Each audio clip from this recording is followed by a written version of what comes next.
It started. All right, I think it started. Okay, we're on. Everyone, welcome to episode 6. Can you believe it's been 6 weeks? Some ways, Wow. when I go to do these, I'm like, wow, we're to like episode 6. But then at the same time, it feels like a long time ago that we started this. So it's like a mix between those two. Like we've been Crazy, dude. doing this forever, and I can't believe we're on episode 6 already. So today we are talking about burnout and how to handle it. But first, if you haven't already, go over to Facebook and search Entrepreneurs Roundtable. Join us there in that group. It's growing, and we have a great little group. It's really like an online mastermind for other entrepreneurs. We've got all kinds of stuff from health coaches to software guys. We got a really cool guy who does like handwritten thank you notes that people can hire him. So if you're a salesperson or whatever to send out, we've got Really? consultants. Yeah. I didn't see that. Yeah, it's Nick in the group. I think we have 2 Nicks though, so I can't remember which last name. 2 Nicks that are active, I should say. Yeah, he does his entire. I can't think of the name of it. I'm gonna have him on because I think his thing's really cool because That's awesome. everything's like, oh, how do I create an app? And he was like, let me literally do something by hand. And Yeah, I just want to cut you off for a second. I think actually another topic I was thinking this week it was how to go back to the basics of actual marketing without all this bullshit of online stuff. Like how to go back to making a phone call or sending actual handwritten letters and how effective that probably is over all this other stuff, which still works, but that'd be kind of cool.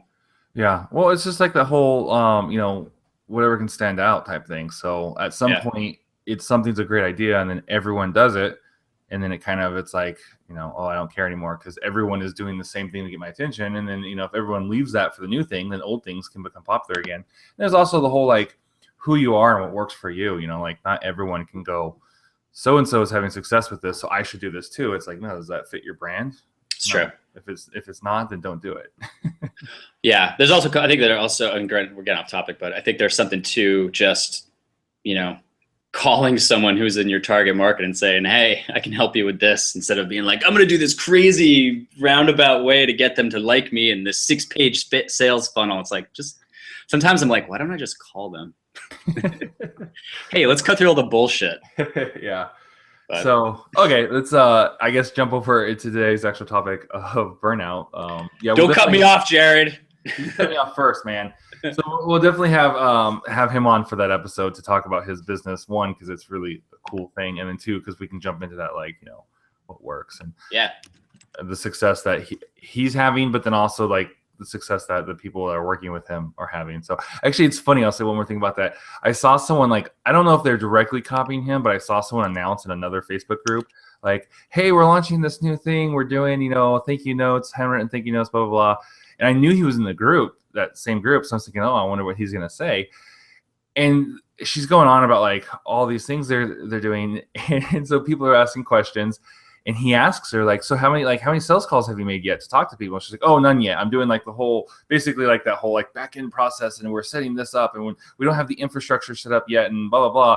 And I was like, I don't know for sure, but from what I've seen of his stuff, I'm pretty sure he like started calling people and selling the service, and then like just started writing the notes. In fact, I know he still does them by hand because, I mean, I don't know if he has people helping him, but I've seen his stuff before. Like, I was texting him when I first saw him, and we were talking about something, and I messaged him online, and he's like, hey, what's your phone number? Let me send you a quick text. And he sends it to me, and I text him, and it was like the next day he comes back and is like, oh, sorry, I didn't see this. I was writing thank you letters.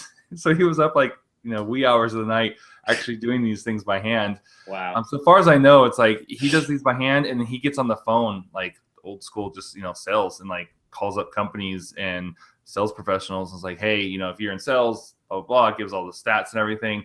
The guy's just hustling. And so it was just funny to me to see someone else to come in to try to copy. I don't know if literally it was a copycat, like, oh, this guy's doing this, let's copy him. But it was, doing the same thing.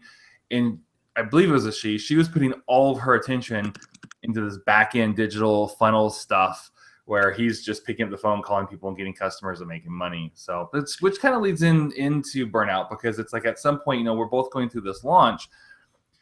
And there's different ways to do it, obviously. You can go like AppSumo, super ghetto, super ugly style, just get out there and validate. I just saw an article saying like, well, you can't go too ugly because then you're not really validating if there's always that doubt of it, if it's your product or if it's how ugly your service was. And they were giving the example of like validating something with a super ugly website is like trying to hit on a girl with a dirty face and bad breath. And so there's all these different views. So it's like, and I know we're both in this launch process where we're like testing landing pages, like, and we already kind of did like our ghetto validation and stuff. So it's not like we're just starting out with this, but once we got to that point where we had interest, we've made some money, we got some people, say, hey, let's take this to the next level. And it's like, let's really, like make it, I remember having that conversation, let's make it more professional. So like we're doing the whole, like nicer landing pages. We're testing different ad segments, or not ad segments, but like different target markets with different ads and stuff. And so this is kind of interesting because it's exciting, right, when you start, but then at some point you're like, okay, is this done yet? Like, it was really fun to be making these landing pages, running these ads in the beginning and getting the notification your ad is approved and, oh, you've got some traffic. Then at some point it's like, I had this happen the other day. I was testing all these ads and then like for a few days and I got some ads that were working really well. And then at some point I was like, okay, I'm over it. Now I just want people like opting in. Like I'm kind of done with like the excitement, and it's like, and so that kind of goes like the whole burnout thing. Cause I know we've been working on getting this stuff set up. So there's like that kind of more micro level of like, oh, we're doing a product launch and we're over the newness of it. We're over like, this will be fun. And we want to just start seeing sales from it. But then there's like the overall like entrepreneur, like burnout together. Like, you can just get tired of any aspect of your business, whether it be like the loneliness because you work on it by yourself. It could be the fact of like, what I hear a lot from people who know me, who aren't like entrepreneurs, like they don't understand the concept of having to go out and like make your own money. And they all seem to think like a job secure. So I'm always telling them, I just had this conversation the other day. It's like, okay, but you got to realize a job isn't necessarily any more secure because I can get a job and then something can happen. Because it's like this whole idea of like, well, you're making money now, but what if you lose a bunch of clients and then you're not making enough money? And then how do you pay your bills? And it's like, well, what if I get a job that's super like secure and safe and then I get fired or the company gets let go or, whatever. I just happen to make the boss mad and, or just whatever it is. And then I lose 100% of my income and then I have to go find a new job in a crappy economy. And, versus like, oh yeah, I lost like a bunch of customers. So first off, I've only lost some of my income.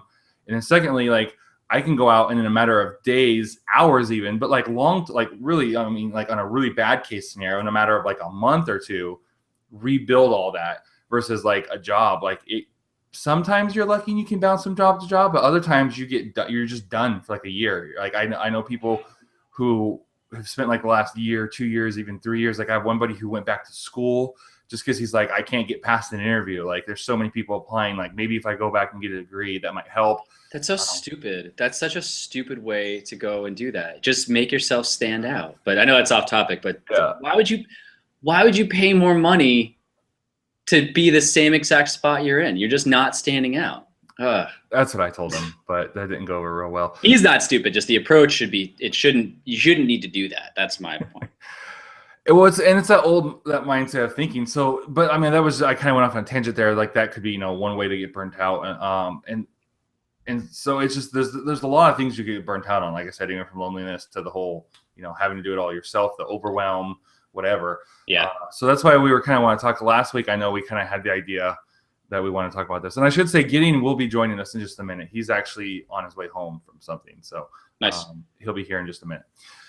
Okay, so that, I guess it's kind of a long introduction to this topic of burnout. I guess we should kind of start off with like, I don't know, whatever comes to our head. I guess we don't need a specific thing. Like, what was your stuff with burnout? Did you have anything specific that you? Man, I'm a good example, I guess, because I'm living it right now. My burnout was a mixture of personal life and business. So, Drive 80 is my animation company. Paleo Riot's my blog, which I'm now making more into a coaching, like it's more of a lifestyle, just way to inspire people on a life, daily life basis, whatever.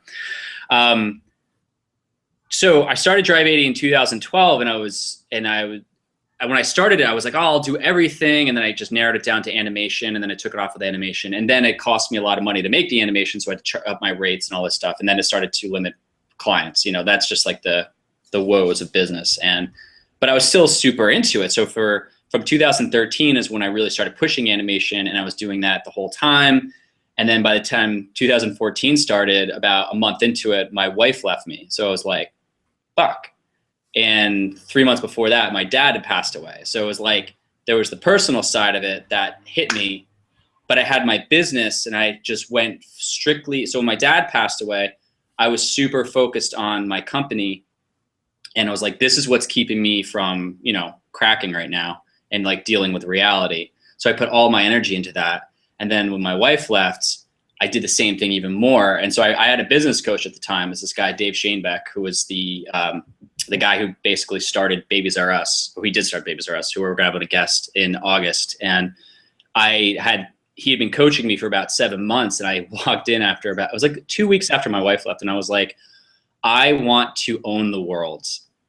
I was like, I want to destroy, like, not destroy the world. I want to kill it with my company. So I put a lot of time into it, and I just kept thinking of all these new ways to do it. And that was when I started AppSumo. I was trying to think of like.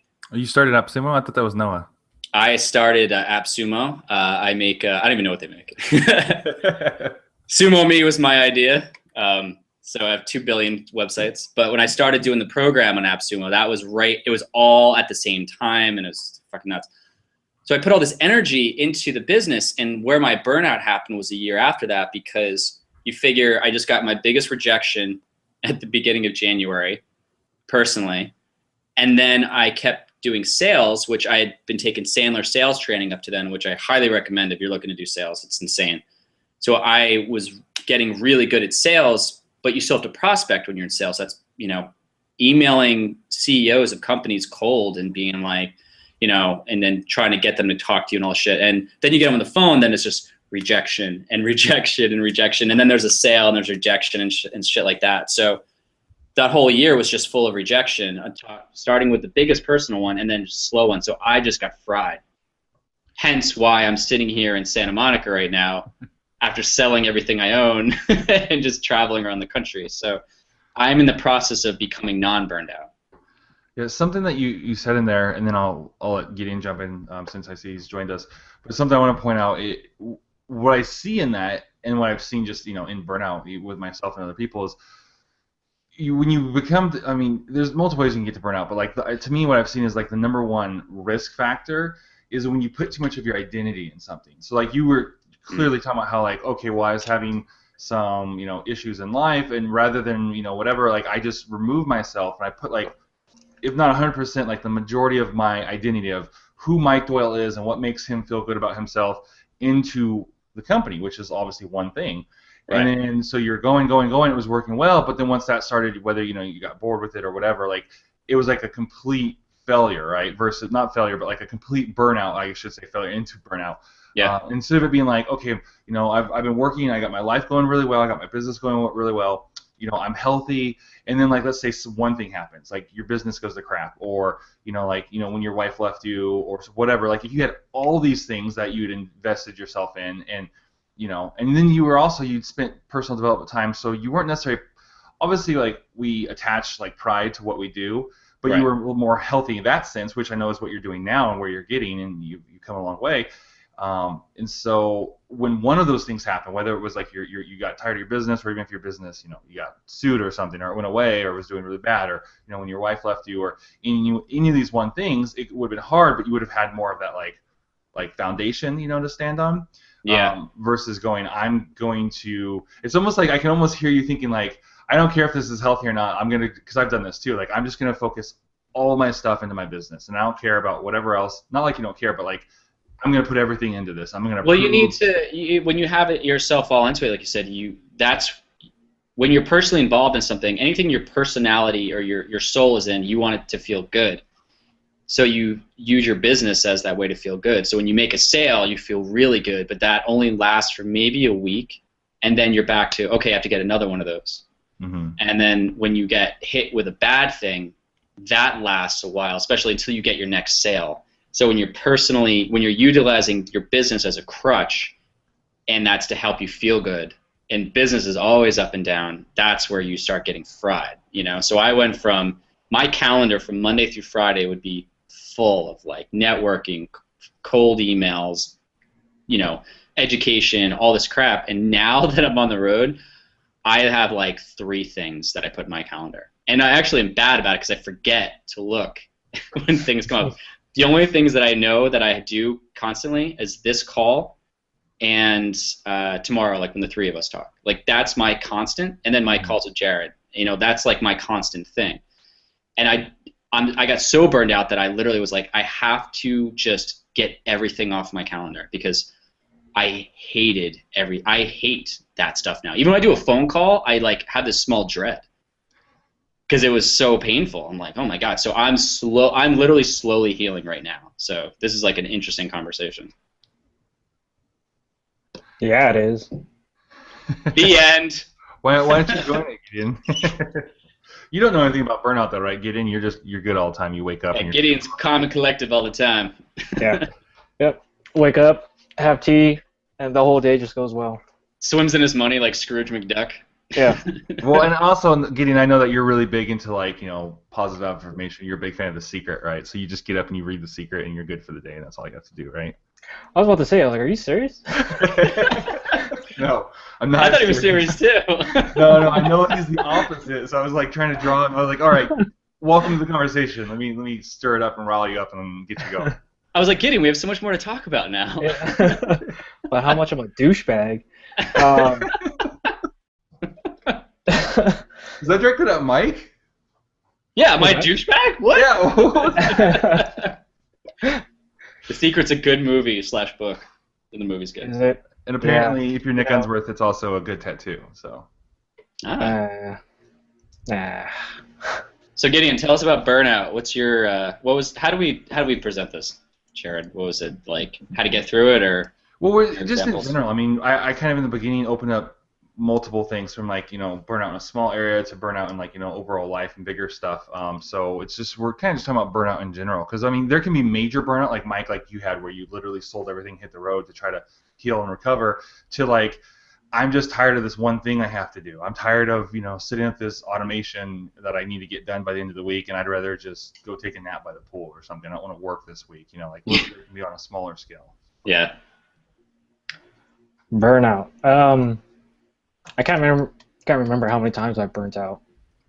Just I don't know. It for me it came in waves, right? Like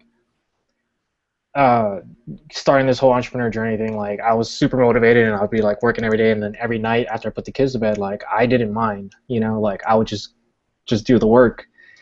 And then after a while, it was like I don't know. I kind of lost a sense of purpose. So it's kind of like just doing the daily grind, and I'm like, why am I doing this? Yeah. Especially when you don't get like really great results. If you're just getting like mediocre stuff, your way, it's like, is this even really worth it? Yeah, dude, I've burned out plenty of times, and I felt the same way that you do about like, having calls and things like that, like scheduled. I'm like, when the time would come up, because it always seems like I would schedule the calls, and then like a couple hours or an hour before the call, I get into my groove, right? And then this call's coming up, I'm like, fuck, man, like, I just want to reschedule, but I can't, like, I don't want to be that guy, right? That's always like rescheduling shit. So yeah, I pretty much did the same thing. Like I had my calendar full of stuff to do, or like, I did the whole like writing the top 3 things down the night before that I want to get them done the next day. And like I even hate doing that now. Like all these like productivity tips and tricks and all that stuff that I tried doing, I did it for a while and it seemed like it was working, but then like I would get so sick and tired of doing it. And so like eventually I got to the point where I like just dropped everything and I was like, screw this, I'm not doing this anymore. And I would just pick one thing and I'm like, okay, I'm just gonna focus on this. How'd that work? Sometimes it worked, sometimes it didn't. I mean, I'm still kind of like figuring this out,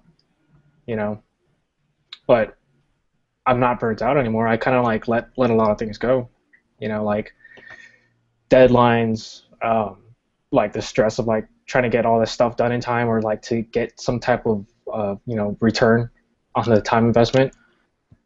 So like before I used to wake up at like 4 or 5 in the morning to like work on stuff, and now it's like I just wake up when I wake up, and my day goes so much better because of that. Do you feel like it was like too robotic in a sense? Yeah. Yeah. I couldn't like what was it, the Twitter CEO, like Jack, what was his name? Jack Dorsey? Yeah. Like, he was running 2 businesses at the same time, right? He's working like 16-hour days. Yeah, square. So like, yeah, so he said that he did like, he would schedule certain days for, one business and the other days for his other business. And he worked like 16 hours every day. And I'm like, dude, like, that's not me. Like, maybe he can do it, and he has the drive to do it because he's actually like creating something, like really valuable and like huge multi-million-dollar company. I mean, that's got to be pretty motivating, right? To like, yeah. Like, do you think that's the difference? Do you think the difference there is because his idea is working insanely well, and like the 3 of us are like in the humble beginnings of things where we don't know, we're not like a close to being public company or public company where we're like, crap, You think that's the difference? I don't know. I mean, it could be because I'm not there. I haven't experienced it, so it's like, who am I to say? Well, like, I know, talking about that, that whole amount of time, like, I know, this was a few months ago when I was talking to a friend who actually knew, I was also friends with John Lee Dumas. I'm not friends with John Lee Dumas, but I have a friend who was friends with John Lee Dumas, and he was saying, like, at the time, he was working like crazy hours, like, because he's got the whole Entrepreneur on Fire podcast. It's like every single day. It started out as like 5 days a week, but now it's like just every single day he puts one out. Wow. And his workflow was like he did them all at the same time. So Monday, he scheduled them like he'd have like 15-minute breaks or whatever it was in between, and he would do 8 interviews with 8 entrepreneurs all on Monday, and just go from get up in the morning, record them all day long, and he had a standing desk thing, so he was like standing as he's doing this, little short breaks in between, and go boom, boom, boom, right to the next one. And then Tuesday, he gets up, and he doesn't have an editor. He's got some virtual assistants for some other stuff, but he feels like he needs to be the one editing his show, putting it together, so he has that creative control. So then he goes Tuesday all day long, same thing, just editing each of these things to get it done. Now, I don't know what he does for the rest of the week. Like, obviously, like, that becomes not as big of a deal if you take the rest of the week off, and those are the only 2 days you work, but that's obviously a lot. And so the thing I kind of want to maybe take a tangent on here with this whole burnout thing from what Gideon was talking about, and this is a question I struggle with all the time, and I'm back and forth on this. And so I'll swing back and forth from the concept of like, okay, an entrepreneur is a hustler, you're starting a business, you're working, 12-hour, 15-hour, 16, 18-hour days, you hear stuff, like, you have all of these entrepreneurs, even just, and not just like, oh, Jack Dorsey of like Twitter and a huge startup. Like, I know Lewis Howes talked about that, how he was working like 16-hour days when he was getting his business going and growing, and that's part of how his health, he gained a bunch of weight because he was sitting, all the time and wasn't doing healthy stuff. And you got stuff like, I'm a big fan of Grant Cardone. He's like 10x and massive action. You're always doing stuff, and if you haven't killed it this week, work through the weekend and blah blah blah and all this kind of stuff. And you have the other side where it's like, oh, I'm a lifestyle entrepreneur or a solopreneur, whatever it is, freedompreneur, and it's like I work a few hours a day. I get up and I check my emails, and maybe I'll write a blog post, and then I'll go out by the pool and I'll relax for a while. Then I'll go in and read, and then maybe I'll check some more emails, and then I'll get on social network, and then I'll go out with my family. And so you've got like this cross, right? So there's like this like work, your hustle, you got to make it. You got these other guys who are like, dude, life is more important. I don't need to make $20 million. Like, I already have a good lifestyle. And I find myself going back and forth, right? So I'll be like, I'm not working enough. Like, I need to work. I'm not hustling. I'll like read an article. It's like, I'm not working 12 hours a day. I'm not working 16 hours a day. I'm enjoying life too much. I got to get out there and work. And then I'll get tired. I'll start to hit like the fatigue, getting close to burnout, or even hit burnout. And I'll see like another article that's like, the whole reason is you got into this is for lifestyle design. So then why are you spending all your time in an office staring at your laptop? Why don't you get out and enjoy your life? I'm like, that's true. I need to go enjoy my life some more. Let me go spend some more time with my kids. Let me go swim. Let me go do these things. And I found myself going back and forth like a yo-yo between like hustle. I got to work all day, all the time, stay up all night, and like enjoy things. And so I was just wondering, and that kind of leads to my burnout sometimes. So I was, we could just take a tangent on this. I hear from you guys what your guys' thoughts are on that. And if you struggle, maybe I'm crazy, and maybe you guys are like, maybe Gideon's figured it out, and he's like, I'm only going to work 4 hours a day because that's what I need. And maybe Mike's a machine, and he works like 26 hours a day, and we're like, how do you do it? That's screw that. So, like, what are you guys' thoughts on that? You want to take this, Mike? Yeah, I'm back and forth too, man. I think it kind of goes back to what I asked Gideon. I think there's a point where when you see results, it's that excitement of It's like getting a little bit more. It's like you're a car and you're running and you've got all this gas and you're gonna burn the gas, and a wind just fills the tank up some more so you could drive further until the gas empties, till the tank empties out. Yeah. So when you have no winds, you're literally on fumes, and then you stop the car and you're like, and then you start pushing it and you're like, this sucks. I don't want this anymore. But then all of a sudden when you're pushing the car, it means that like you're actually taking the next possible steps to move that car along, which is more effort and more energy. And then you'll finally see a gas station, and that's a win, and then you get back up. So I think when you have a successful business, your tank is just full, or it's close to being full a lot, which just keeps you going, and you're like, I can drive forever, And I think that the three of us haven't hit that real, we're talking about Twitter and all these businesses. I mean, we're seeing the end of the marathon with the first marathon where they finished the race and they're like, wow, that's awesome. But we didn't see the months it took them to train for that marathon where they wanted to give up and they hated it. And there was days where they're like, I don't want to run this week. I'm so sick of this. And they were burned out, but they just kept going because they had that passion for doing it or whatever. They just saw that it was like a silver lining. And they got there, but no one promised them that it was there. They just saw it. And I think that's like, you have to, if you don't see the silver lining, the burnout's going to just stop you from going.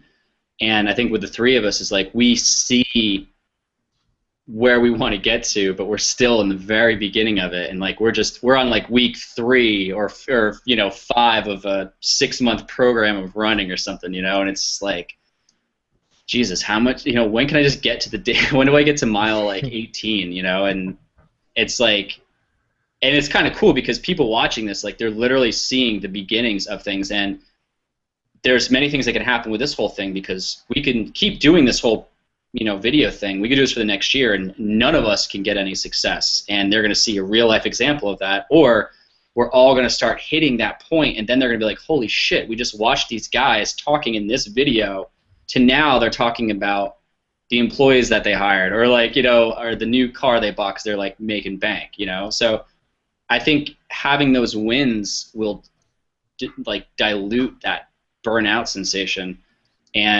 but even when you don't have those wins, it's like, well, what do you do to keep going? And I'll keep this short, but like sometimes if I work a 16-hour day, which fucking never happens, ever. Like I get up at 9, I go to the gym, I start working at 11 or 12 in the afternoon, and I'm done by 5 or 6. Like unless I'm really working on something, like I'm like, that's it.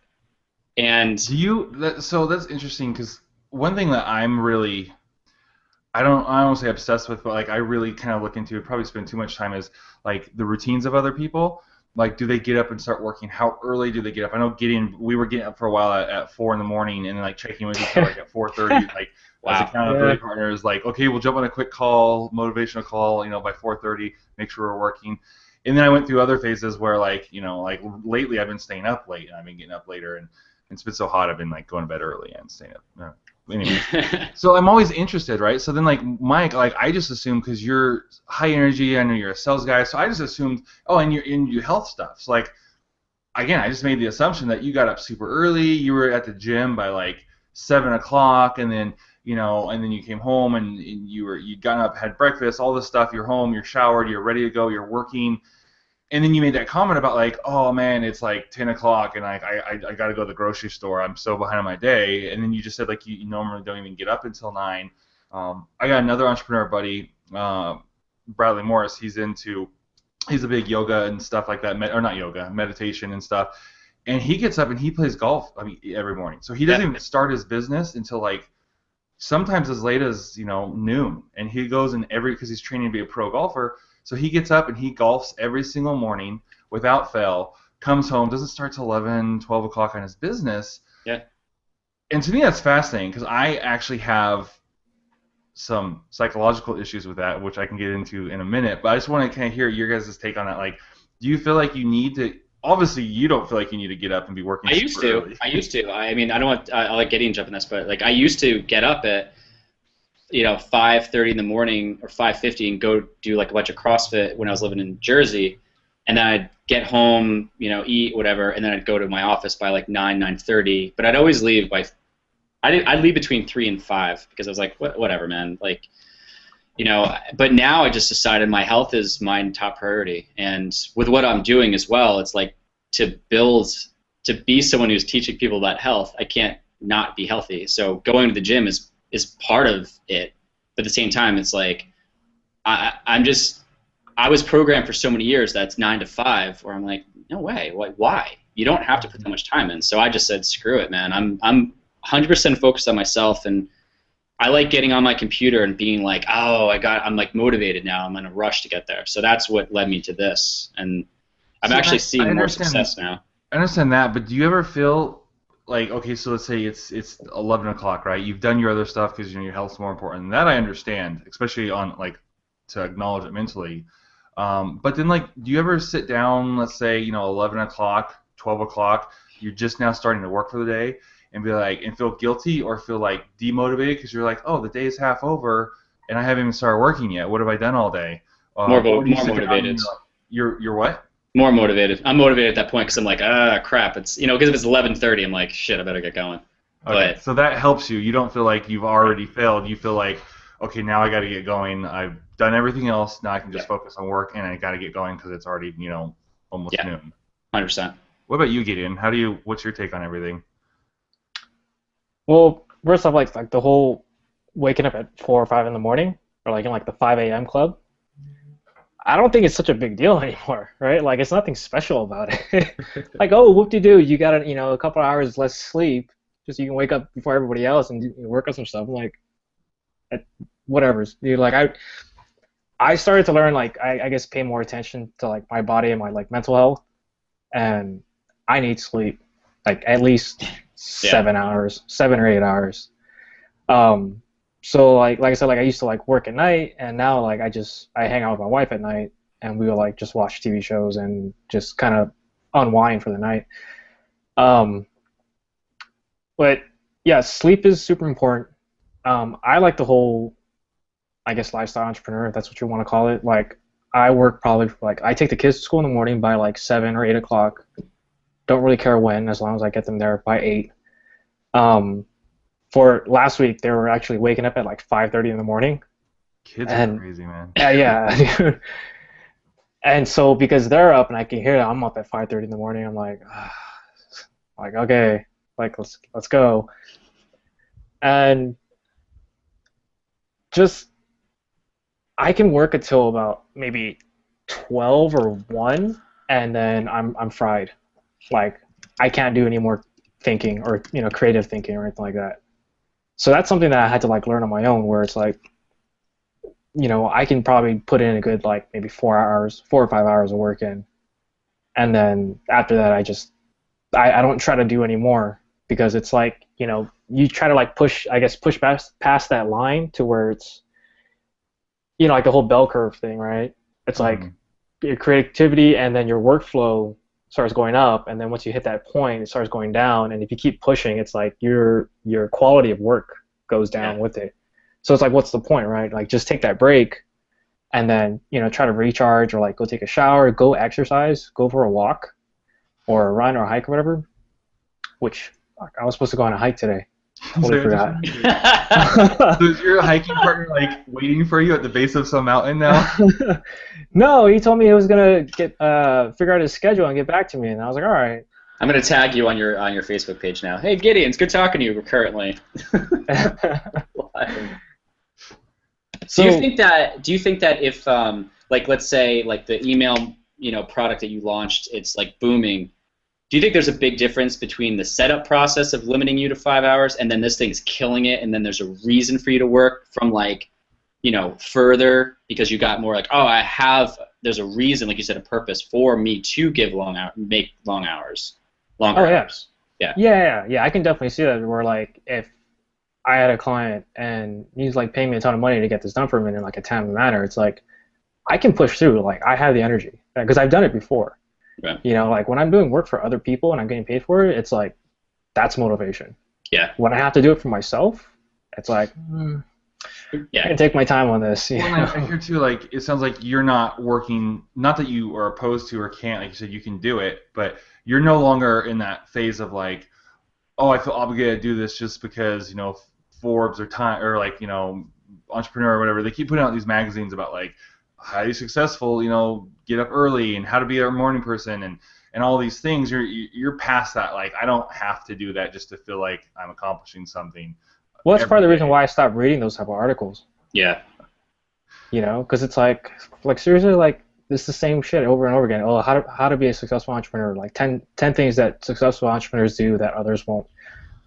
Like, it doesn't matter. Like, if you get the work done, who cares if it takes you an hour or 10 hours, right? Like, if it produces some type of result. Yeah, so like I stopped reading like all those productivity stuff because it just like I got more obsessed about the tips than actually doing it. Yeah. It's like almost a point like you just become obsessed with this, reading the knowledge because you start living in your head and you're like, this is fun living in my head because there's nothing. Yeah. Everyone's appreciative and everyone loves my product, and then all of a sudden you put it to the real world and people, then your friends are assholes on Facebook and they're like, hey, this is just really stupid. And you're like, okay, I'm trying to make money here, dick. Mike has a lot of personal issues with this. Mike has a lot of friends. Business. Mike has a lot of friends named Richard. I hear him calling him, Dick was saying something the other day. This Dick was saying. I hear him all the time. Like, how come you have so many male friends with the name Richard? Like, I don't understand. Whatever. For those of you who don't get it, Dick is the nickname for Richard.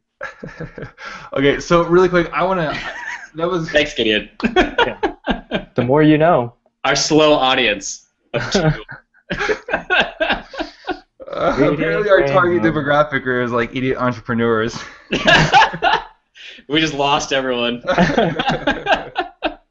Okay, no, but for a second, I said I'd get back into like, I struggle with this, like the whole, morning thing, like the pressure, like I feel guilty, like I was raised. Okay, here's the thing, and my sisters too, they kind of rebelled against this a little bit more. They didn't seem to get as messed up as I did. Maybe me being the firstborn son. But my dad was a morning person, and he put a lot of value. Now I feel like I'm a morning person, but he put a lot of value on getting up and getting work done. So he was is in law enforcement, but he also is does a lot of work around the house. So through high school. Is his name Richard too? No, but I think that sometimes I'm sure he's had. I'm probably friends with him at work, but. Anyways, so he spends a lot of times doing yard work and whatnot, right? And we remodeled the entire house through high school. So every Saturday, for me, other kids would sleep in or go do whatever. For me, it was wake up, and it was my dad was outside. I'd wake up to the sound of him watering or mowing or stripping the roof off or something, and there was that guilt of oh man, I'm asleep and he's already outside working. Yeah. And the thing I heard more often, probably more than my dad than anything else, more than I love you or you can do it, was you're burning daylight. It's a John Wayne quote, right? And it's what I've heard my entire life.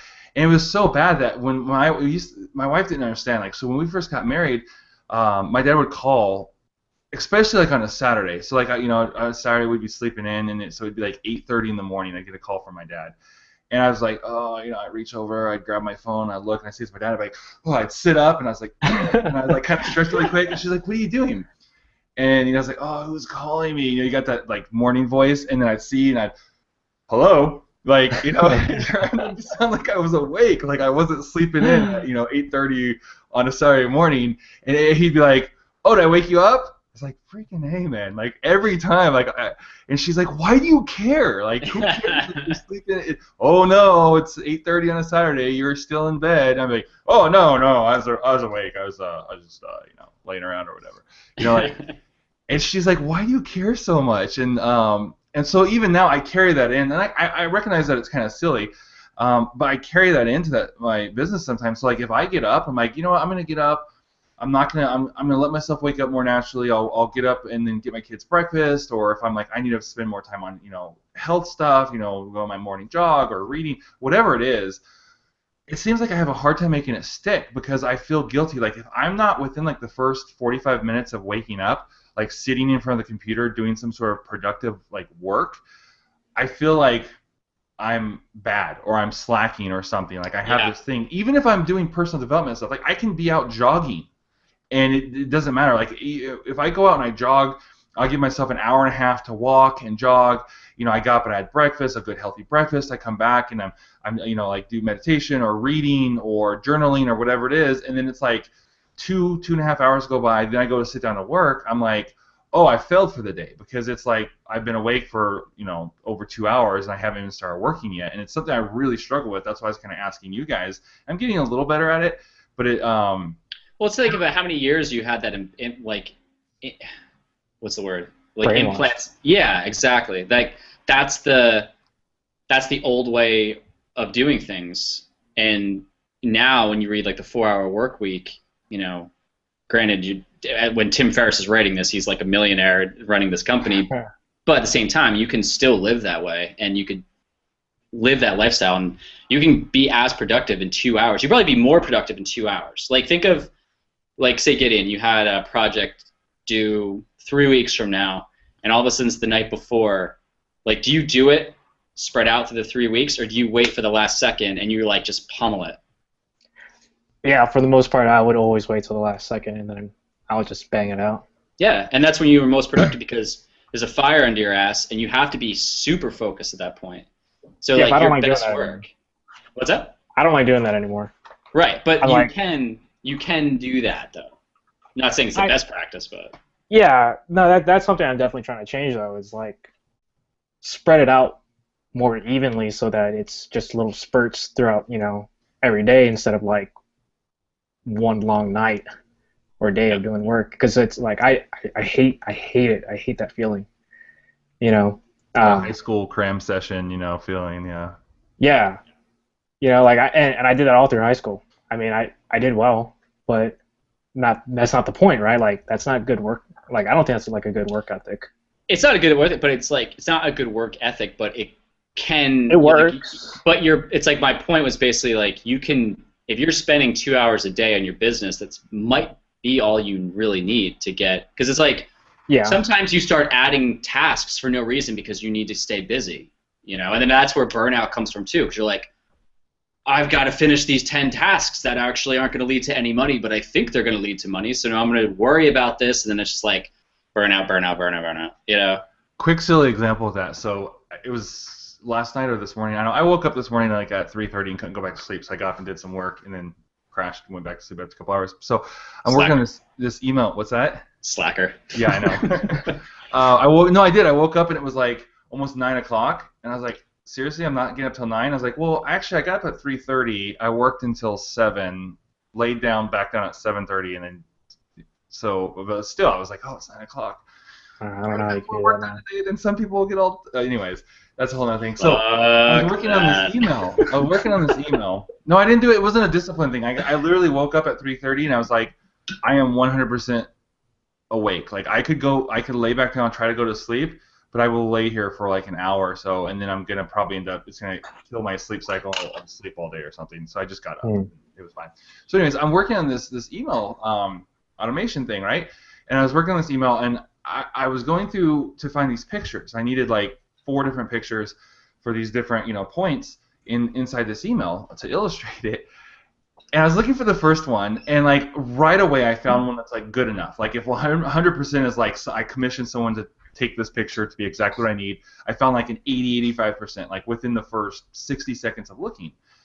And then like 5 minutes later, I'm still looking to see if I can find a better one. Yeah. And I'm looking, and then like 10 minutes go by, and then I'm like, what am I doing? Like that one was good enough. And so I started to stop, but then I was like, no, but I really want to just find the perfect one. So I'm going through. It's been like 12 minutes, 15 minutes, you know, when I could have spent like the first maybe 90 seconds, you know. I found the right one right away. So then I was kind of like back and forth. I was like kind of kicking myself, like I really spent way too much time. I could have gone with this. Yes, this one's better, but is it really worth an extra 11, you know, 10 and a half, 11 minutes of work? I don't know. No one's going to care. This is just me. What am I doing? I'm wasting time. And then so like I was like, okay, I need to do better on the next one. So then I got a little bit better. Just to go back into my email thing and just to like not be able to figure out how to insert the pictures because it's a new email thing that Gideon's got both Mike and I using, not to be able to figure out how to insert them in that template and not use them at all. I was like, and then I was like, you know, it's probably actually better not to have them Wouldn't it have been better to have gone with like the 60-second decision to use the good enough just to figure out that like, oh, I don't need them at all, instead of spending that like almost 15 minutes? And I felt so stupid because it was like in the back of my head, don't do this, don't do this. I did it anyways, and I didn't use any of them. And I'm like, man, there goes 20 minutes of my morning that could have been 5 minutes if I just went that first one, figured out I didn't even know how to use these, and it wasn't worth the time because it wasn't that much of a deal to have these stupid pictures anyways.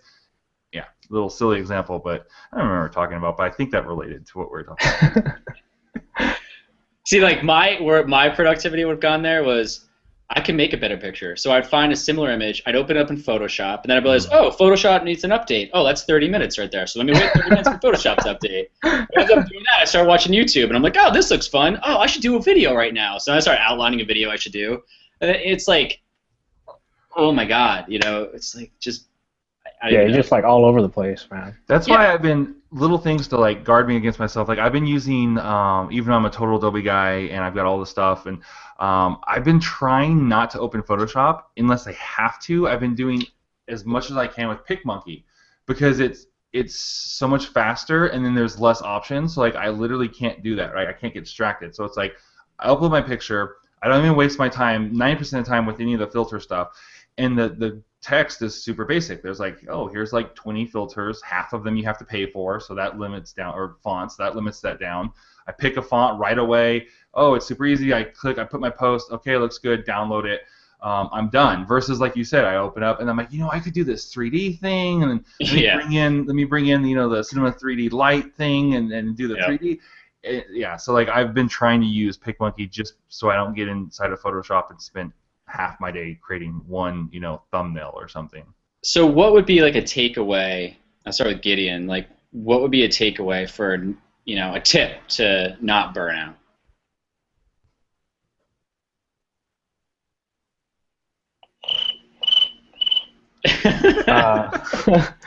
Okay, time's up. Jared. I think you should like really. I mean, first off, you should like really get to know yourself.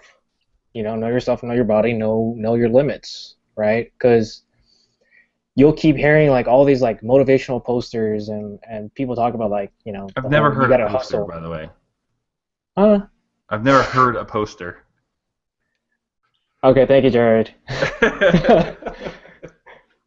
It's like saying like you gotta work harder than everybody else, work harder, work smarter, be super motivated, hustle, whatever. It's like, yeah, I guess, but it's kind of like you guys said, like, we're talking about Twitter and all this stuff. Like, if you want to make like $1 billion company, or that's like your dream, yes, go hustle, work 16 hours a day, because that's probably what's going to require of you. But if you want to like just create a product after product after product and just have it sell like every single day, and all you got to do is just promote it, like you could do that, like 2 to 4 hours a day. And then have the rest of your day and like still be getting paid, 24/7. It just really depends on what you want. Like, for me, like 120K would be decent. Like I would live comfortably with 120K a year, and that's not a lot. Family of 5, 3 kids. That's not a lot of money. That works for me. Yeah. That's how this whole thing got started. Remember that exact kind of like, we just pick a number, and I remember saying, just arbitrarily, because I think I'd read something like some guy that was like doing his thing a few hours a day making like $5,000. So I said, okay, let's just pretend that $5,000 is the magic number. What if we could figure out something that we could do a couple hours a day that we really liked and make that $5,000 or whatever the actual number is, and then that's all we had to do. And that's where this whole thing started. We started meeting every single week for a mastermind call, which then led into this thing.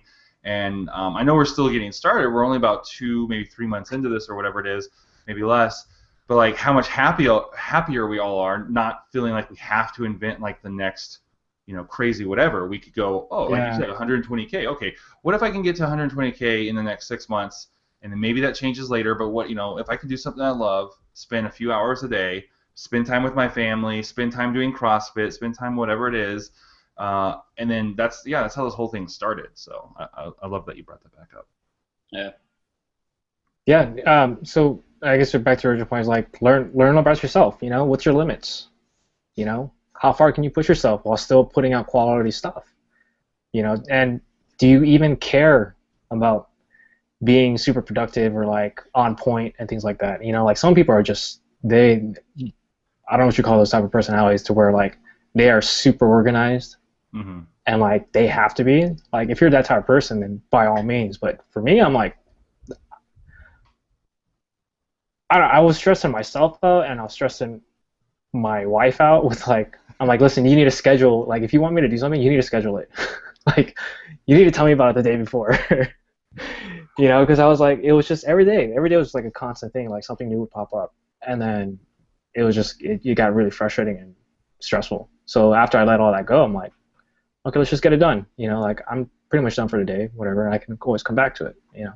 Yeah, I think having your end goal in mind the whole time is key. That's it. It's like, you know, everyone's like, well, I want to like, so for me, like I want to be able to, when I hit the road, I was like, I want to just be able to like get up, go to the gym, eat healthy, and then be able to travel around the country. And, you know, if I was pulling in, like, you know, you hear these stories, these guys' blogs are making like freaking, like 50 grand a month or something ridiculous like that. And you're like, that would be awesome. Hey, quick update. John Lee Dumas, I know he does podcasts, he has some products and stuff. He primarily does a podcast, you know, and he's got his website, blog type thing.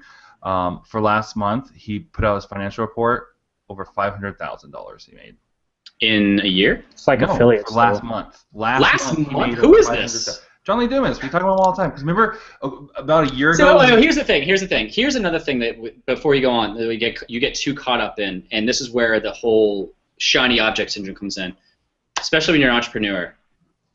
Everyone has the person that they follow, and they're like, you have to read this, you have to read this, and then as soon as you start reading that, you're like, this is amazing, and then all of a sudden it ricochets you to this other person.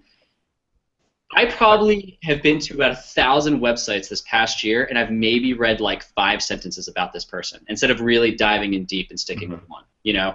And I think that's another thing where, you know, keeping on the burnout, I get fried from how many fucking people get thrown my way on who I should research. It's like, I'm not saying to research. No, but I'm not yelling at you. I'm just saying, like, you're always yelling at me. I am always yelling at you, Jared. No, like, there's never a point to just sit and let something settle and just follow one path. Like, I would say, if anything, to not burn out, model what you want to be around someone you inspire to be, and just follow them.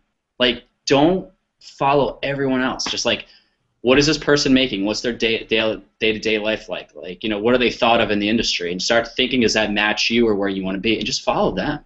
You know, it's like, you want to be Gary Vee, like, be Gary Vee, but then you also got to be on every platform. It's like, do you want to be on every platform? Grant Cardone, Jesus, dude, I have him on Periscope. He blows up Periscope every night around 8 o'clock. I get like, it's like, Grant wants you to watch this. Grant's doing this. Grant this. I'm like, dude, this guy's on fire. But it's like, I don't really want to do that. So maybe he's not the perfect model for me, you know? And then you read like Brian Harris, and this dude like kills it, and he wakes, but then he's the guy who's like, you got to wake up at 5 a.m. Like, no one can get up before me. Fear doesn't wake up at 5 a.m. That's his quote. Fear doesn't wake up at 5 a.m. Yeah, and that's how he lives, you know? And so it's like, but that doesn't speak to me. So I think it's just like, find the person, and like, do you want to make $500,000 in a month? Then you have to live the lifestyle to freaking do that.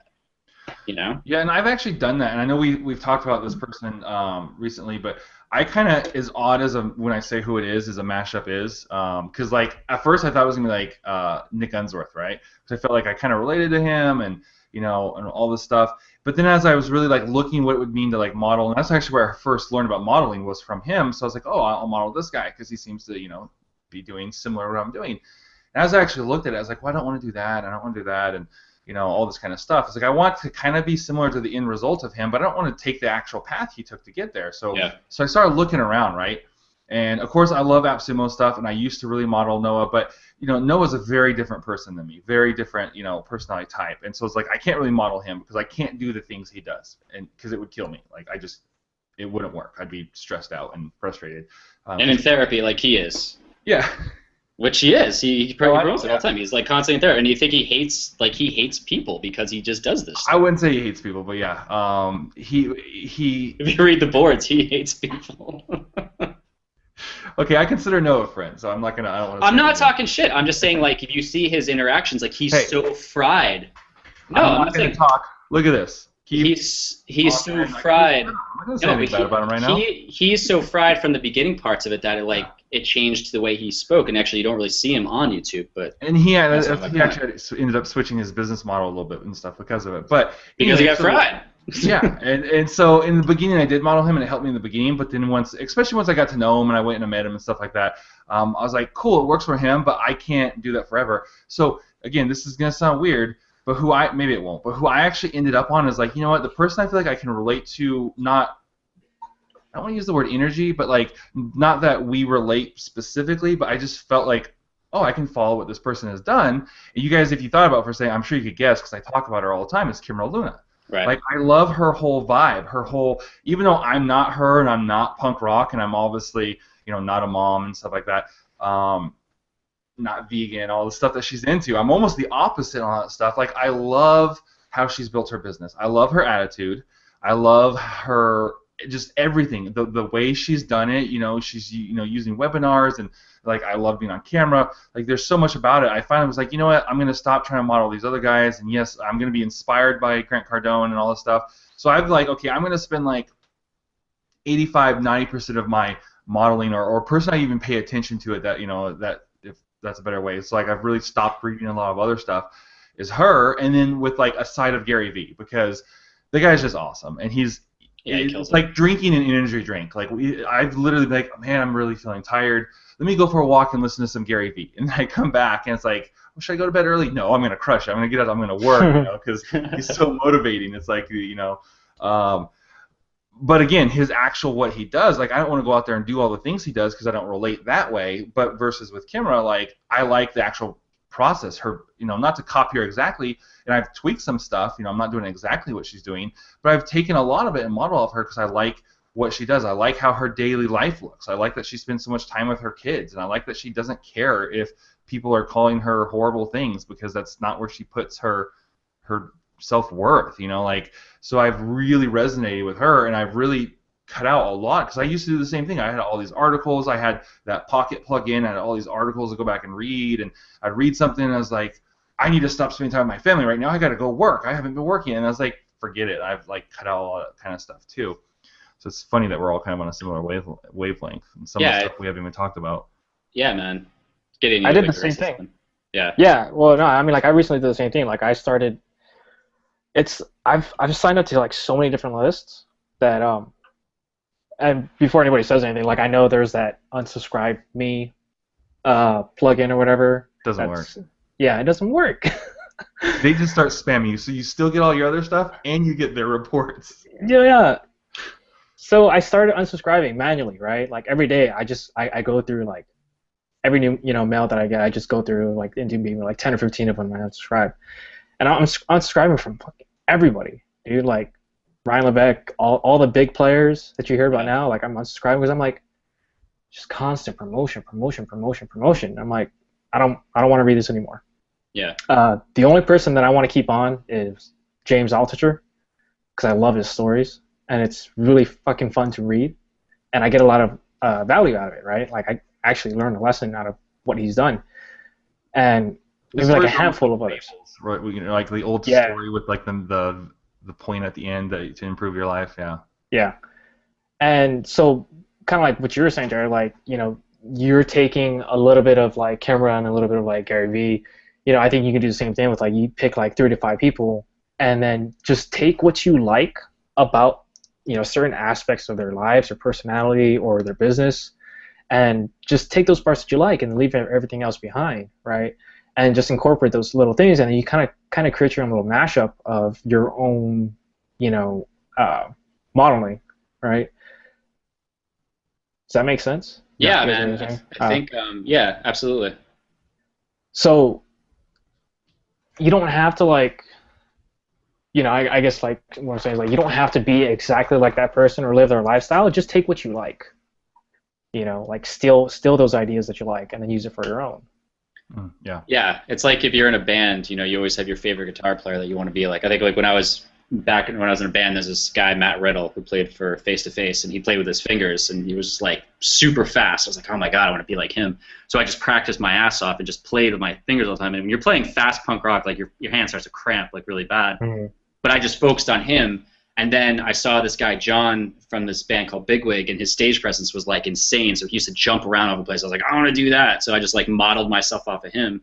And this is back before the internet was like, there's all these other bass players. It was just like, I had to see them in person to really like them. And that's where I think it was awesome, because there wasn't all this noise of do this, like, like even in this conversation, there's about 4 new people I could go and research, and that could take up to like freaking like my entire day. And then I'm like, oh my God, I just researched all day, and I read like 2 seconds of it. So if you find that one, I think, like you said, like maybe 5 people, like maybe even just, break it down and just do like find one person for a week and try that, and just be like, let me see, let me just read their blog and just go back, like all the way back, and start with the recent post and keep going backwards and backwards and backwards, and have it go into this, because it's going to lead to all this stuff about them, and just focus on that and just be like, just do one thing. And because everyone does, they'll do something for 2 hours and they're like, I didn't make any money in 2 hours, I got to go do this other thing now. And it's like within those 2 hours of work, you're expecting there to be income, but then that's what makes you make a sharp left, because you're like, but I didn't make any money. It's like, well, you didn't even advertise it. You didn't even put it out there yet, And then when you put it out there, like, I just launched my thing last week. I've got a lot of traffic to the site, but I didn't get any clicks, and I didn't get any emails. So now it's like, all right, well, my goal is to get, 1,000 people in the next 6 months, or just to get 1,000 people to sign up for this thing, and that's my one goal. So how do I go back and just focus on that? And that should determine my daily routine. And then maybe find someone who has done that and just model. So just be like, this is my goal. This is what I need to do that. And here's my one marketing aspect of it. And then let me just read this person's blog because they did it. And just maybe that could be my day for 3 hours a day. That could be it. And all of a sudden I could be pulling in $10,000 to $50,000 a month. Like, who knows? Like, I don't know. Yeah. But like it just, people overcomplicate it and then they get fried. All right. So we're going to go over, obviously. It's already 2 o'clock, and we still have to wrap up and then give our things at the end. So no one's watching. Let's just keep talking. We got viewers. I can see. We got some viewers. Quick question, Mike. Did you – because I think the stuff you just launched into over the last few minutes was really good, but I'm double-checking because you said, okay, let's all go through and give like our tip for like the whole like burnout thing, and obviously I know Gideon give his. Did you cover yours, and is that what launched us into this awesome conversation for the last 10 minutes, or did we get sidetracked and not go into your tip yet? I guess I think just narrowing it down, like I think simplifying it. I think anything you want to do is just simplify it. So, and that could be in anything in life. It should relate to business. So even like right now, this is kind of sidetracking, but it's still on point. Like, I was doing all these things to work out and whatever, and I found this program that was super simple, and I've been doing it, and I'm seeing like awesome results. And it's simple. It's not this magic pill. It's like you got to show up, you got to do the work, and it's just doing like this basic workout movements. And again, this is like a metaphor for business. And the guy's like, it's a marathon. It's not a sprint. So you're going to see the results within weeks. You'll start seeing it, but after that, there's that hockey stick where you're going to start seeing crazy results. But you have to stay focused on that one result. And I'm at the gym for maybe 45 minutes, and that's all I need to do, and then I'm done. And it's like, I don't need to be there for 3 hours. I don't need to be there for 5 hours, because he's like, all this other crap you're doing doesn't work. And like CrossFit is, when I do that, when I get back into that, I mean, that's 10 to 12 minutes of real work. That's it. It's an hour class, but you're getting warmed up, but then you're just putting in, and it's brutal, but that's all you need. So people don't, 9 to 5, it's like, unless you're really focused, it might not work. So maybe it's just the simple thing that you have to do, and it might take you an hour or 3, and that's it. So just find out what that is. Well, they did a study about that, right? Like people who work corporate jobs from 9 to 5, and like the actual productive work that they actually get done is about 2 to 3 hours. Right. So the rest of the time they did the same study for CEOs, and theirs is 45 minutes. Wow. Really? For CEOs of like I just like a week, 2 weeks ago read this. They did a study on like high level CEOs. So I don't even know if like what level, but these are like huge, you know, I'll just give an example of Enron because they're not around. No one cares about fitting them. Like Enron type company, right? Their CEOs 45 minutes. They actually time them, you know, not counting meetings and answering questions and this and that, like actual productive work that's driving the company forward 45 minutes a day. Wow. Crazy, huh? Well, if you think about the pyramid, you know, it goes like this. So the top, maybe it's less time, but then everything underneath them, that's where all the time is being spent, you know. So if you're surrounded by a giant team, you know, you just got to captain the ship and just steer a little bit left, steer a little bit right, you know. Well, yeah. But you also, yeah, that's crazy. Okay, so for my little tip on it is, I've kind of come to this recently in the last since I've launched BizDev Heroes, but is like you gotta think of yourself as an artist. And what I mean about that, it doesn't matter if it's working out or if it's business stuff, but we've talked a lot about how to like do a business based on your passion and stuff. But when it comes to the whole productivity and all that kind of stuff, it's like if you think about yourself as an artist, like when we get obsessed, it's like I feel like as entrepreneurs we almost worship it, right? We have this shrine of like productivity, like whether it be I get more done faster or it's I work 16 hours a day. It's almost like we built this shrine that we pay homage to and worship this idea of getting work done, productivity. But if you look at an artist, specifically a painter, like I was watching this painter, actually Kimra recommended, Kimra wants you to watch this, and it was this artist in LA who she was painting. She's genius because she does these live, live streams of her stuff, and then she can sell them. And then of course, I just watched her painting. I want it, but it was like she wasn't in a hurry. Like this thing, I started watching it, and I was watching her paint, and it was really good. And then like 4 hours later, I came back, and it was still going. And so I jumped on and watched some more. Towards the end, and I saw how much she had done. And it was like at no point was she trying to get twice as many paintings done in half the amount of time. She didn't care, right? Because she's an artist, and she wanted the painting to be like the best expression of whatever she's expressing, right? She could care less. And like I even remember being back like before I got into the business stuff, when I was doing just film stuff, I didn't care how long it took me to edit. Like if I spent 10 hours and got 2 minutes of footage done, and it was really good, I was excited. I didn't care. I didn't say, how could I work 8 hours instead of 10 hours and get 5 minutes of footage done? That wasn't my focus. My focus was this scene is freaking amazing. Like I just took all this raw footage that we shot yesterday, and I worked all day long, and it's done, and it's 1 minute and 45 seconds, and I'm so excited. I can't wait to have everyone come over and take a look at it tomorrow before we shoot for the dailies. It's amazing. So like I'm trying to look at things more as like an artist, and I do draw. So even like when I'll go and draw and stuff for like. To take breaks, or if I'm too strung up or something, not strung up. Strung out. Revved, no, not strung out either. Like, heroin. Revved up or something like you get to that point, you're like I could do this, I could do this, I could do this. Which one am I gonna do? I don't know. I can't do any of them. Like I'll just sit back, listen to music or an audiobook, and just like sketch in my sketchbook. I've never thought how I can draw more faster. Like even back when I wanted to be a professional comic book artist, and I first heard about the 10,000 rule, and I was actually tracking the amount of hours I drew a day to see like. How many hundreds of hours. This was back in like junior high, and so even back when I was like I tracked like 300 hours of drawing, I was like I gotta get to 10,000 to be a master.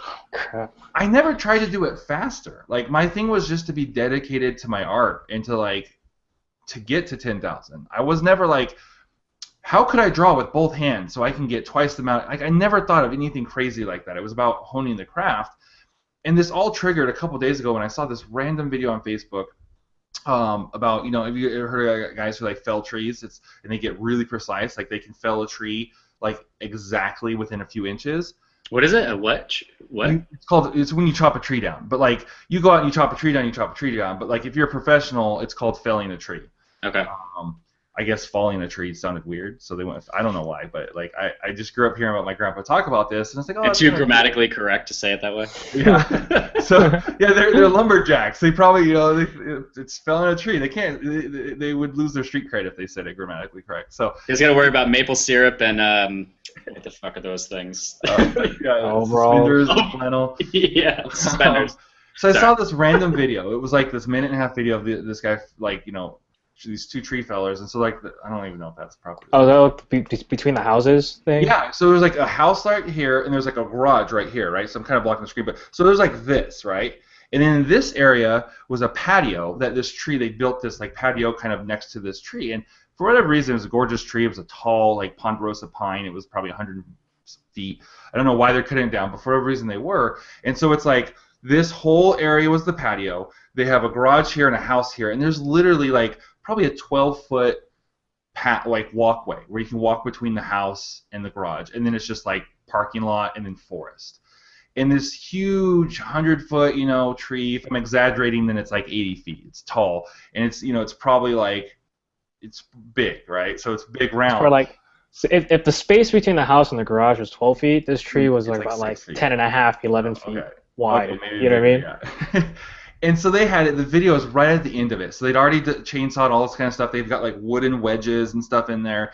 And then he's like, all right, you know, we're ready. He fires up his chainsaw, makes that last little cut, moves this little wedge of wood, and it falls exactly in between. Like the branches probably smack the house and the garage exactly where it is. And they're like, woohoo! They're like celebrating and everything. You could tell it was like an older dude and like probably his apprentice. The guy looked like he was like in his 30s, like so he probably worked for him.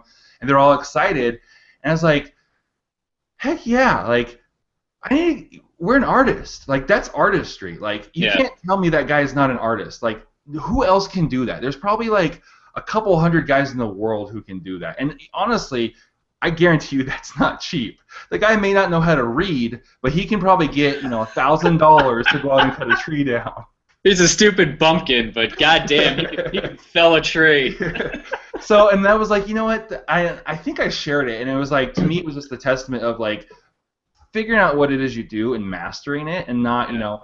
And to me, I was like, that's amazing. And so like, Gideon's doing like this email automation stuff, right? And he could get on and into all these other things about and this and this and this.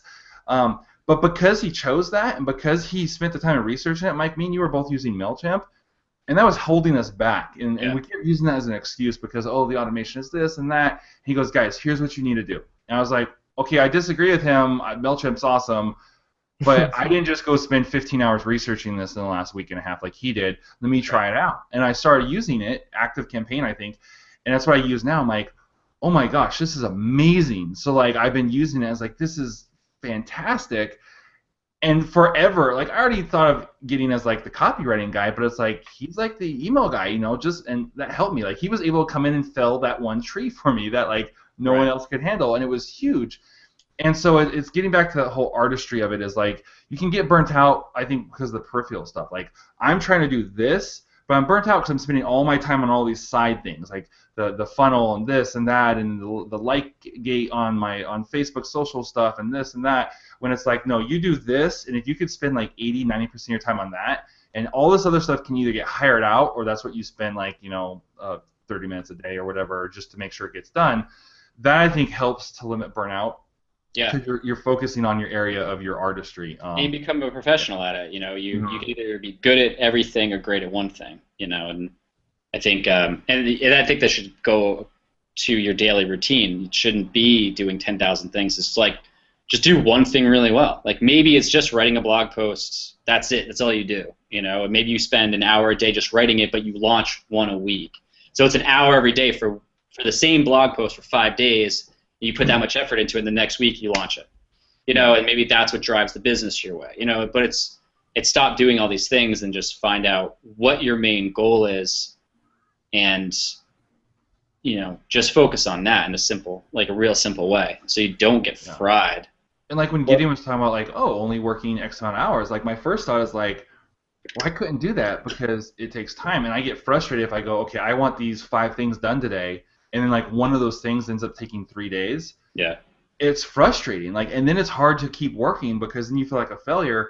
But again, back to my video example, if I go, I'm gonna spend half the day and edit this scene that we just shot, and it took me 3 days, and it was it was the best thing we've ever shot, and like the humor hit or the action or whatever, I would not be depressed that the thing that I thought was going to take me 4 hours took me 3 days, because I loved it. I loved doing it. I learned a lot, and I'm so excited by the final product because I'm staying in that area of like my artistry. So then it's, instead of going, now I'm burnt out because this thing I feel like a retard because it took me forever and it shouldn't have taken me this long. You know, now it's like, I don't care. Like, this thing's awesome. Everyone come see what I just did. Whether that be like Gideon, like, here's a screenshot of this like super complicated like, you know, automation I just set up. You know, it took me way longer than I thought, but I'm so proud of it. Like, you know, so that's my thing is like you can then have pride in it, even if you do have setbacks or whatever, because you're not doing things you shouldn't be doing anyway. Yeah. What's that saying? It's like I don't fear getting kicked 10,000 times. I fear the man who's practiced the same kick 10,000 times. Oh yeah. Yeah. Something like that. Yeah, it's like I posted the other day. It's I don't fear the person who's practiced 10,000 things one time as the person who practiced one thing 10,000 times. Yeah. Yeah, like the one punch. That's like I think it was Bruce Lee or something like that. He just got really good at his punch or something. Yeah. Yeah, that's. Yeah, man. I mean, yeah, just. I don't know. Just focus on one thing, dude. I mean, well, that's what I do. It's like every day. Like I don't work on the weekends, but like every day on the weekday, I'm just focused on, you know, working on this project that I have as far as like, and I just take it step by step. And seriously, everything that I've written down so far, it sucks. I feel that it sucks. I'm like, this is fucking horrible. Like, oh my god. Like, I haven't written anything like, I guess, really putting an effort into writing for like the past 3 or 4 months, right? So I haven't been writing at all. Yeah. And looking at this, I'm like, but it's fine. Like, I'm laying down the foundation of the ideas, and then once I go back to refine it, it's just gonna get better and better and better, and then I'm eventually gonna get to the point where I'll finally have this thing completed, and I feel accomplished because I started something and then I took it to completion. I mean, how many times have we started something and it's like, how many times have you guys actually finished it? Yeah. If you took the actual completed projects in one hand, which you could probably count on one hand, compared to all the projects that you started but haven't completed, you know, you probably need another 20, 30 hands on this side. Yeah, you know, you're right, man. I also think too, like, I think you should live as if you're already there, in a sense. You know, like if your goal is to live a certain way, like you shouldn't wait.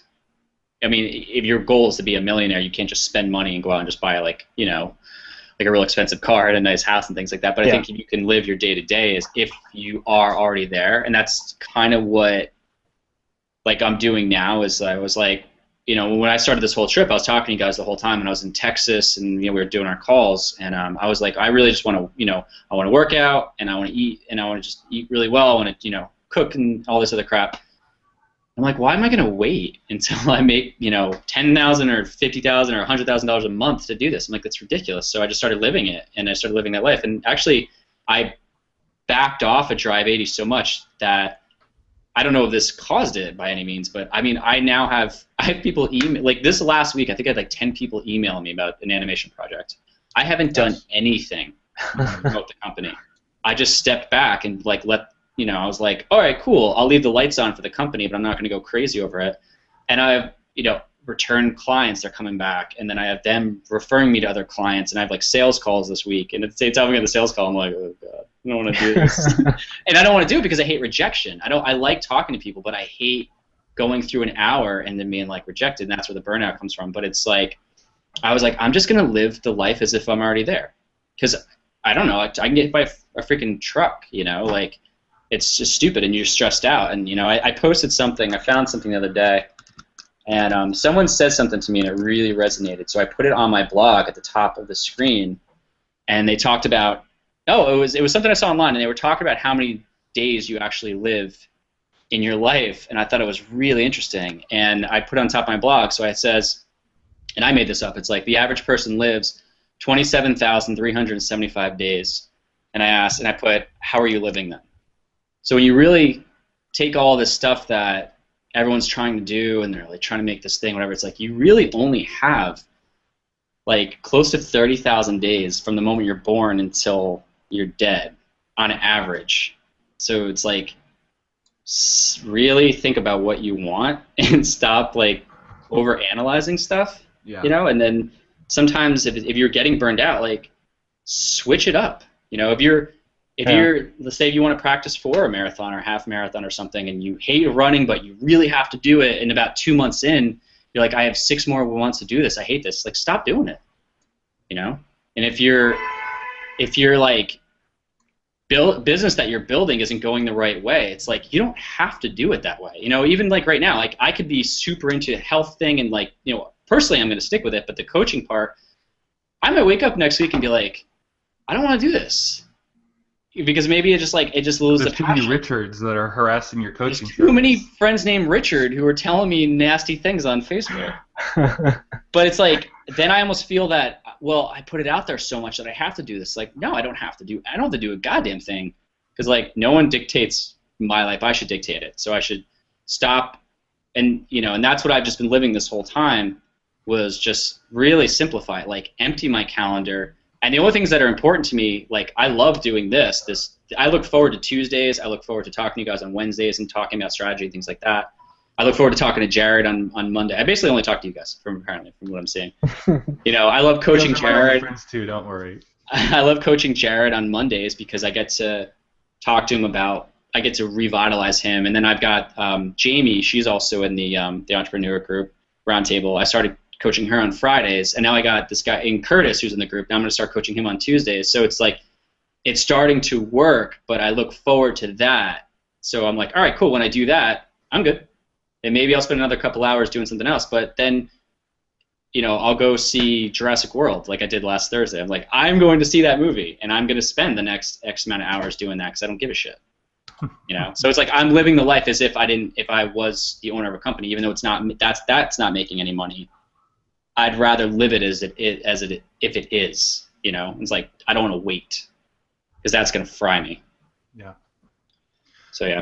All right, well, we're quite a bit over, so why don't you say we forego our normal, since I know we're kind of all still in the middle of stuff, our normal promotion stuff, and just tell everyone to go join the Entrepreneur Roundtable group, because they can get a lot of value out of that.